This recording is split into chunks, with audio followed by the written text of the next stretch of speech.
Hey guys, it is April from Getting Huggo With It. Today I wanted to talk to you about my favorite World War II fiction.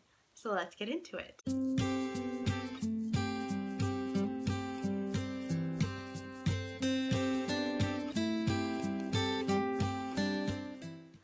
I adore historical fiction, and one of my favorite periods to read about is World War II. Now, I know this has been overdone.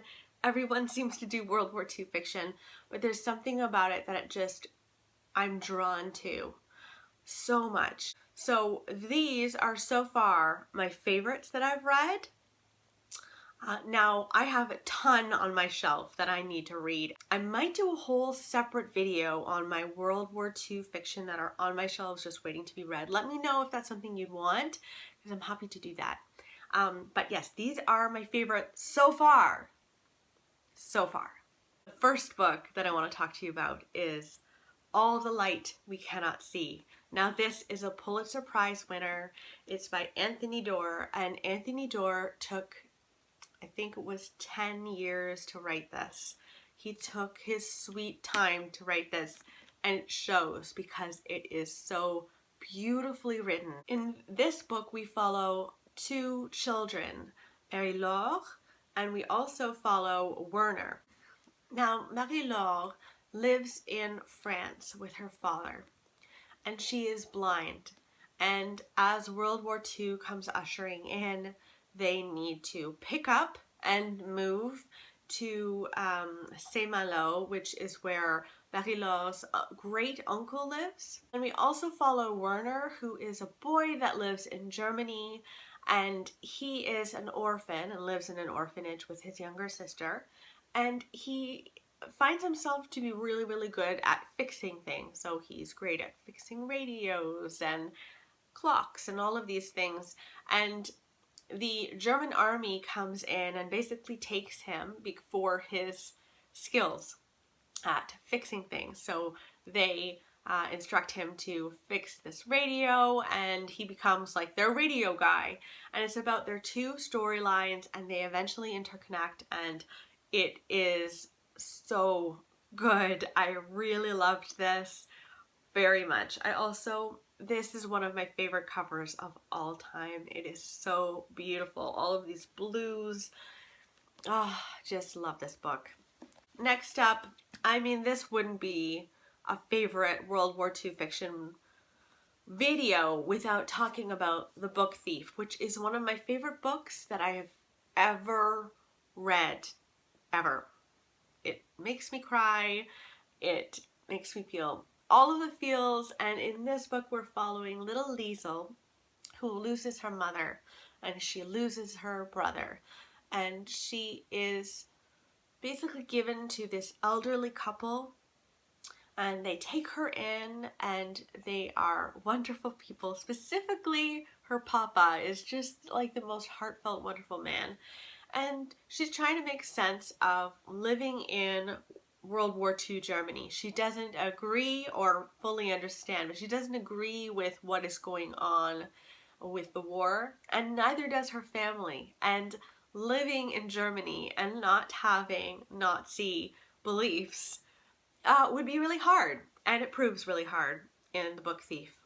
One of the best books I've ever read, ever. Please read it. So good. Next up, I've got Sarah's Key by Tatiana de Rosnay. Now, this is definitely hit or miss in terms of the writing. It follows two storylines. We follow a modern day woman who lives in France, and then we also follow Sarah, who's a 10-year-old little girl who lives in Paris in 1942. This section with the modern day woman I didn't like at all. It was really Sarah that I wanted to get back to the whole time. So Sarah is in this predicament where she's a Jew,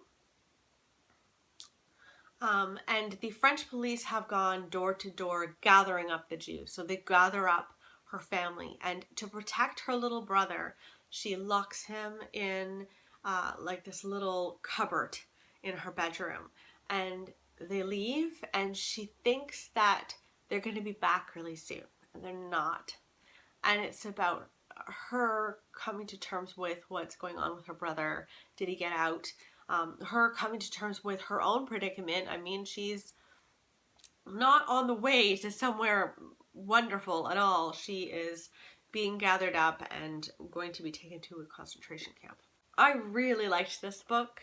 I read it a couple of years ago and it was so gripping and I just kept turning the pages.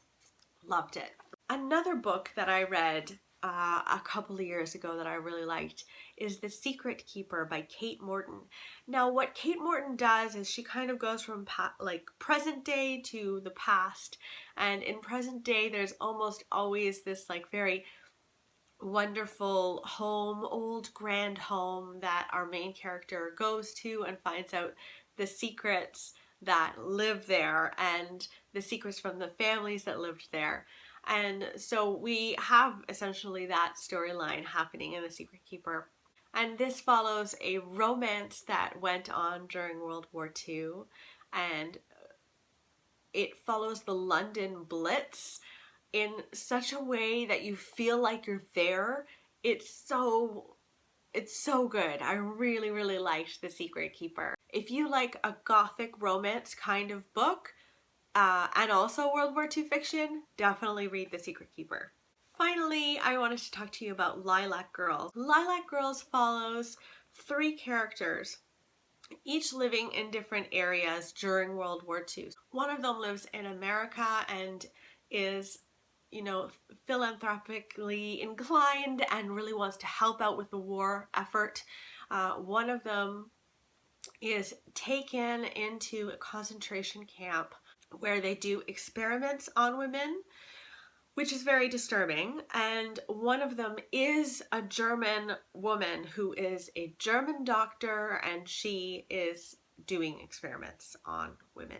I really liked that it moved from character to character, and you got all of these different perspectives about the war. The only storyline that I wasn't an enormous fan of was the storyline happening in America. I really thought we could have just followed the other 2 characters and it would have been really, really gripping, but I really enjoyed this book. I read it with Krista at Books and Gems. She picked this as one of her book club picks in the past. She has a little book club over on Goodreads. Yeah, so I loved it. Definitely worth a read. So those are my favorite World War II fiction books so far, because you know that I'm going to read more and then that whole list might change. But I hope that this finds you well.